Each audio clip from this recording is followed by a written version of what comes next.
back to the channel today. We'll be exploring the most shocking developments awaiting viewers in Beyond the Gates this week, June 22nd to 26th. Beneath the peaceful facade of Fairmont Crest, dangerous secrets are gradually being revealed. Suspicion is spreading everywhere, and a compassionate decision could lead to an unforeseen tragedy. Ka chose to sacrifice part of her liver to save Eva, but this seemingly noble act opens a nightmare at the hospital as her health suddenly takes a terrifying turn. Was this sacrifice too high a price to pay? Meanwhile, Andre is getting closer to uncovering a secret that could change everything, and Haley is increasingly convinced that Bill is hiding something extremely dangerous. Get ready, because next week promises to bring shocks, exposed secrets, and moments that will keep viewers glued to their screens. Let's get started. Okay, I've been thinking about this and my brain is just doing somersaults trying to process the sheer volume of trauma happening at Garland Memorial right now. I mean, we are still dealing with the physical aftermath of the tornado, but the emotional debris is honestly way worse than the structural wreckage. I was literally staring at my ceiling last night just trying to map out the psychological ramifications of what's going down next week. And honestly, it's a lot. Like, basically, we have multiple life or death situations happening simultaneously, and I'm just trying to figure out the logistical and narrative purpose of stacking all this trauma at once. Is the writing team just trying to break us? Probably.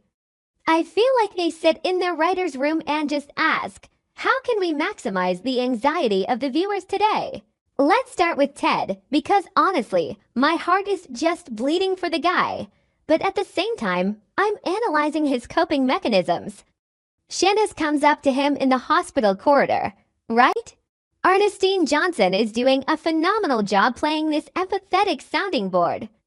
She says, "You must be so stressed. Both your daughters having surgery at the same time." And Ted just looks absolutely hollowed out, like a ghost of a man.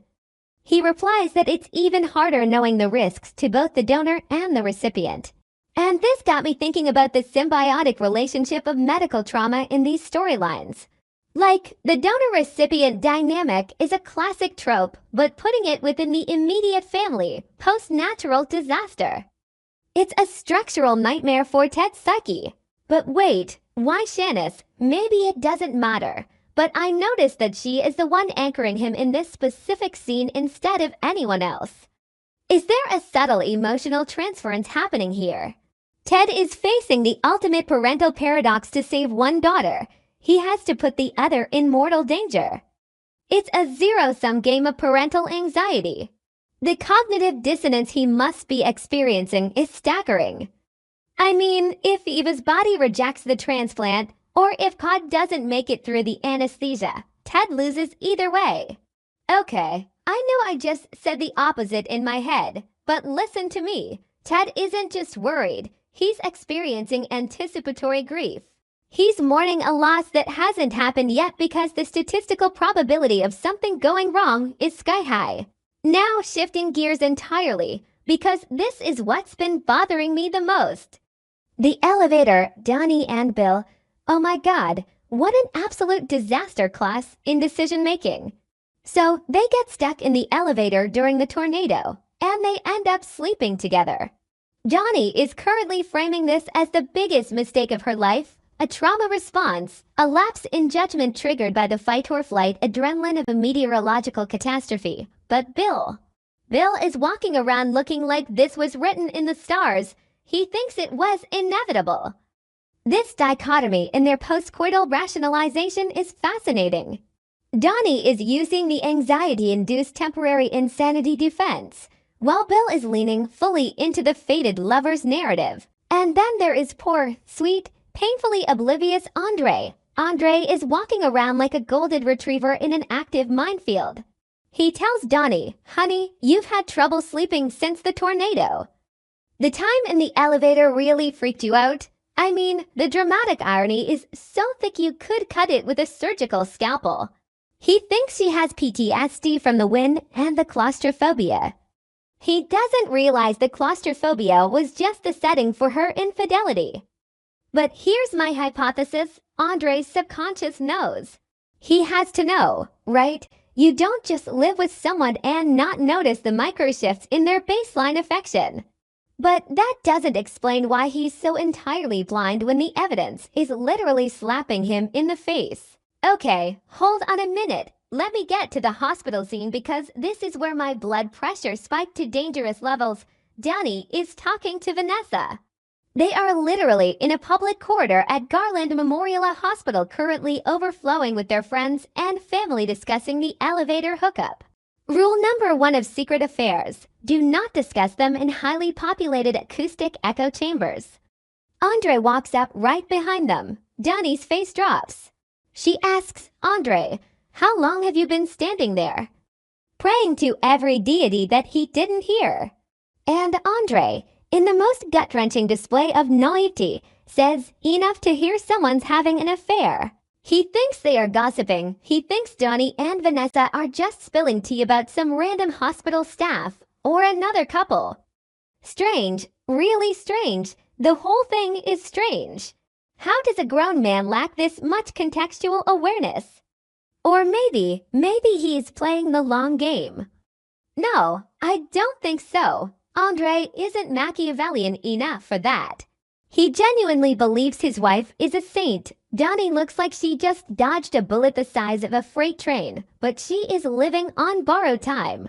The guilt is going to eat her alive, or Bill is going to force the issue because, remember, he thinks this was destiny. The psychological warfare between Donnie's guilt and Bill's entitlement is going to be the real storm of the season. Let's rewind to the elevator for a second, because I left a thought unfinished. The elevator itself is a perfect metaphor for Donnie and Bill's situation. An elevator only goes up and down. It's a closed system, entirely out of the control of the passengers once the power goes out. When the tornado hit, the power cut, leaving them suspended in a void. Psychologically, they were removed from the consequences of the real world. In that suspended box, time stopped. But the problem with elevators is that eventually the power comes back on, the doors open, and you have to step back onto the floor you belong on. Donnie is trying to desperately step back onto her designated floor with Andre, pretending she never visited the mezzanine of infidelity. Bill, however, wants to stay in the box. He wants to break the cables. It's a spatial representation of their emotional disconnect. And what about Vanessa's role in all of this? We just glossed over her standing in the hallway. Vanessa is now the keeper of the secret. In the BTG universe, being the confidant is the most dangerous position you can be in. By listening to Donnie, Vanessa is now an accessory after the fact to the emotional crime. If Andre eventually finds out, and let's be real, he will, because secrets in this town have the half-life of a fruit fly, he's not just going to be mad at Donnie. He's going to look at Vanessa and realize she smiled in his face while knowing his marriage was a sham. The collateral damage of Donnie's mistake is spreading like a virus through their social circle. Speaking of Bill, what on earth is happening with his dynamic with Haley? Haley is relentlessly questioning him about his impeccably clean suit.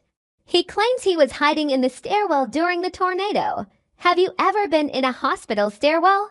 They are dusty on a good day, let alone during a massive atmospheric pressure drop that shakes the foundation of the building. Haley is poking holes in his alibi, asking, "Did you think that storm was aiming for you? Why is it so hard for you to forget? It's like you're haunted." She is reading his micro-expressions. She knows he's lying about where he was and what he was doing. But here is where my brain just short-circuits completely. Haley is playing the astute detective, acting all suspicious of Bill's whereabouts, when she is literally actively plotting to murder her own husband. The absolute audacity. The sheer, unadulterated hypocrisy of this woman. She is projecting her own deceit onto Bill. She recognizes the scent of a liar because she is drenched in the perfume of treason herself. Why does she even care what Bill was doing? Does she think Bill's secrets are somehow a threat to her own homicidal agenda? Or is she just bored and using Bill as a distraction from the heavy psychological toll of planning a murder? I think it's deflection. Basically, if she focuses obsessively on Bill's weirdly clean suit and his haunted demeanor, she doesn't have to sit alone with her own dark thoughts. It's a classic cognitive diversion tactic. But also, what if she figures out about Donnie and Bill? A murderer holding the secret of an affair, the blackmail potential is astronomical. Just imagine Haley using the elevator secret to force Bill into helping her with her husband. Okay, I know I just went off the deep end with that theory, but in the BTG universe, is anything really off the table? Probably not. I mean, we are talking about a show where a tornado is just a plot device for elevator adultery. Anyway, I need to get back to the main crisis because the surgical plotline is destroying my nerves. What was I saying? Oh right, the families are all gathered at Garland Memorial. The waiting room is a pressure cooker of anxiety. Anita is pacing, demanding to know what's going on. What is happening? She asks. Naomi drops the absolute bombshell. The doctors had to resuscitate Cot. My stomach dropped. We see the doctors rushing into Cot's room. Ted and Nicole are right there. Vernon drops a highly dramatic, "Oh my lord." Which, side note, Vernon's dramatic reactions are always perfectly timed to amplify the audience's panic. But sometimes I feel like he's acting in a stage play while everyone else is in a gritty drama. The visual composition of this scene is what really gets me. The camera angles, the frantic movement of the medical staff, the stark, sterile lighting of the hospital room contrasting with the raw, messy human emotion at the doorway. Nicole, Donnie, and Ted are standing at the threshold. The doorway acts as this liminal space between hope and despair. They can't cross it. They are completely powerless. They just have to watch as the doctors perform CPR on Cot. The physical act of resuscitation is so brutal to witness, especially for a parent. Going back to the hospital protocols, I've been trying to research the actual medical procedures for simultaneous donor-recipient surgeries when one patient codes. I think episode. Can someone remind me of the latest episode number? Around that time, they first discussed the transplant. They mention the specific vascular risks. If Cot is coding, does that mean the donor organ is compromised? Or is this a reaction to the anesthesia? Ted is standing there, and you have to wonder if he's blaming himself. Parents always do. He's probably thinking, if I had just found another way, if we had waited for an external donor. But time was a luxury they didn't have. The sheer, suffocating weight of parental responsibility in this scene is masterfully depicted, but it's excruciating to watch. And the final shot, Nicole whispering, Cot, looking absolutely, paralyzingly terrified. It's not just fear, it's the realization of mortality. Cot's body is failing. The surgery was supposed to be the fix, the light at the end of the tunnel, but instead, it's a terrifying plunge into the abyss. What if the resuscitation leaves Cot with neurological damage? What if Eva wakes up and finds out her sister died on the table while giving her a fighting chance? The survivor's guilt would be insurmountable. I'm overthinking this. I know I am, but the writers have deliberately placed all these dominoes in a circle, and no matter which way they fall, everyone gets crushed. Okay, I know my thoughts are all over the place, but I just can't shake this feeling of impending doom. The juxtaposition of Haley's cold, calculated murder plot against the frantic, desperate attempts to save life in Cot's hospital room is a brilliant thematic contrast. One character is trying to extinguish a life, while a whole team of doctors is fighting to preserve one. It's the duality of human nature on full display. I mean, not exactly, but something like that. Or maybe not, I don't know. I'm just a bundle of nerves. I'm going to be analyzing every single frame of the next episode, looking for clues in the background extras, trying to read the monitors in Cot's room. It's exhausting being this invested, but I literally cannot look away from this beautiful disaster.